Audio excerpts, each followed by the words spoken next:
welcome to my YouTube channel. I am Crystal, and in this video I'm going to teach you how to craft a resume, basically an entry-level resume with little to no work experience. Number one is presentation of your resume. I want you to know, I can't remember the exact statistic or the research, but over 80% of the brain is visual. But the point is, you want that resume that's automatically gonna grab somebody's attention just because it looks good. Part of overcoming the barriers to filling up a resume with no job experience is creating a solid foundation.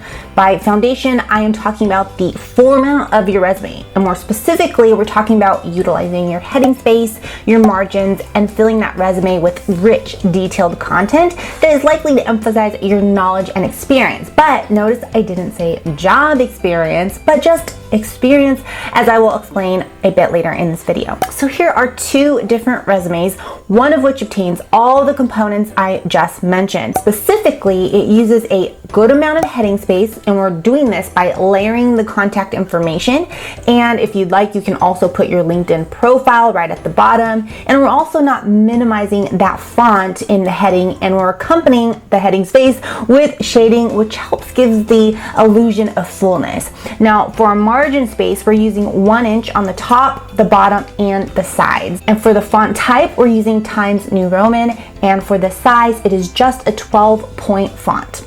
Now, we're going to focus on what you will need for your resume and what you can start filling your resume up with. So number two is I want you to identify a target.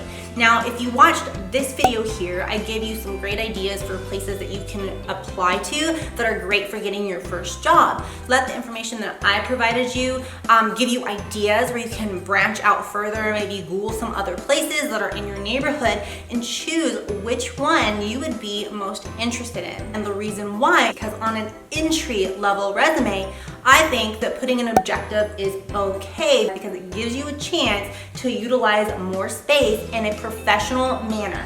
Now, when you get more advanced in your career or you get more work experience, some human resource managers, they don't like it, they don't care. It's already obvious that the objective that you're pursuing is the job that you're applying for. But again, for you, for an entry-level position, this is more than okay. Number three, I want you to collect relevant job posts from sites like could be monster.com, indeed.com, glassdoor.com, ZipRecruiter, whatever job postings are reputable and available within your community. So when you get these 3 to 6 job posts, so what you really want to do is you want to read everything, the skills, the qualifications, the experience, or what they expect you at least to know.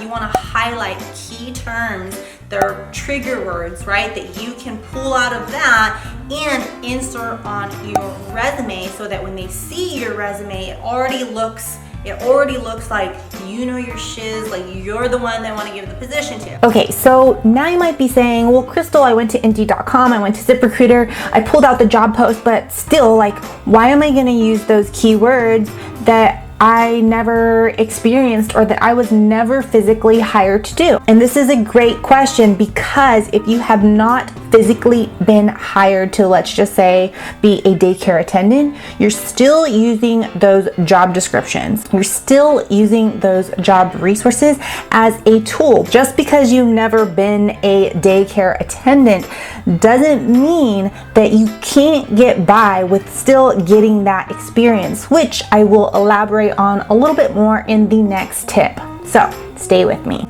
Now, number 4, this is where probably the most of your experience or your skills or your qualifications is going to come from. I personally suggest using your course syllabus. There's always objectives that the professor will have for you. There might be something called student outcomes.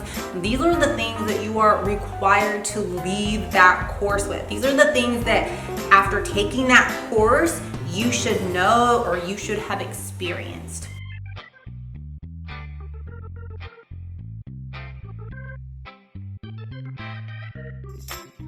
Let's take the daycare position, for example. Let's just say you're majoring in child development. Usually in your 3rd year or 4th year, you have classes where it allows you to either observe children, work with children, or have some type of experience in a teaching environment or an environment with children. So in the sample resume that I have right here, I didn't put any relevant job information that I had, but I was able to list the experience I obtained through the required hours that I had to fulfill in my course. And now you might be hesitating and worrying like, Crystal, but what if I don't have like any classes that'll allow me to have any type of experience whatsoever? Well, the good news is in next week's video, I'm gonna elaborate a little bit more about how you can get work experience. But for the sake of this video, I'm gonna continue with the example of someone who wants to work in daycare and they're still like, I haven't had any of those classes yet. Well, here's what you do. Almost everybody, at least I know here in LA, your boyfriend's cousin might have a baby, or your brother might have children. Maybe you're 16 and you have a 4-year-old brother or sister. What I would suggest that you do is refer to those job posts, right? The ones that I told you to go get.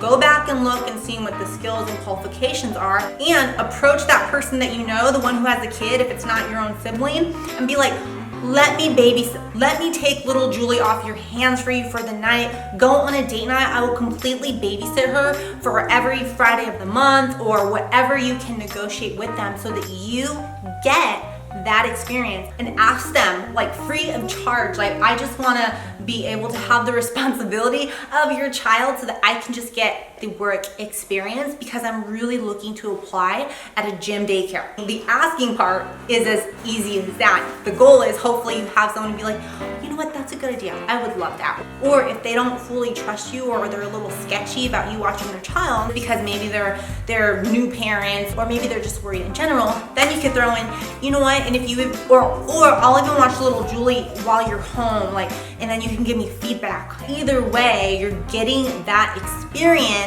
that those job posts are telling you to get, so that when you are filling out the information, you're not lying. Number 5, you're gonna put down in your resume any club affiliations or school affiliation in order to help fill up that resume. So let me give you an example. I mean, you're gonna list if you have scholarship or fellowship. You're also gonna put if you are in the debate team at your college, or even in high school. Maybe you're in African Studies group, or the Chicana Clubhouse group. But whatever you are involved in or have been involved in, definitely put that on your resume. And number 6, I want you to put any specialized relevant skills. So what is that? Let me give you an example. Let's use the daycare example again. Specialized skills could be CPR. You can also put proof of immunizations. So a lot of times when you're working with children, you have to have TB shot. If you had to have that already, then hey, you can put it down. I think those last for about a year. Or maybe there's a pool at the daycare and you were a lifeguard, then that's something that you would also put in. Number 7 is your references. Now, in the beginning, in an entry-level resume, it's okay to have your references like we have here on the first page. As you begin to advance in your industry, or you get more work experience under your belt, in the future you can put your references on a completely separate page. But now, because remember, you're trying to fill up that resume and it's still all pertinent information, you can just put the references on that page. Also listed on the resume what information you need when you're listing a reference. Now, just a little bit about references is do not have them be like your mom or your dad or a relative if possible. But if you remember earlier in the video, if I told you you needed to kind of create your own position and ask around and be like, can I babysit baby Julie? Do that with the intent of whoever you are working for or whoever you are babysitting for, you're gonna wanna do an exceptional job so that you can use that person as someone to put on your reference. So if you could watch this video in its entirety, then wow, thank you. And here's my special gift. In the box below, you can download a free template of the entry-level resume, and that's completely for you. As you have seen, I kind of just started it off as an example, but definitely tweak it to the way that it suits you. But the template is yours to have, so you can do your thing with it. Okay guys, drop your favorite emoji if you felt that this video was useful, and be sure to subscribe to my channel to get next week's video. Bye guys.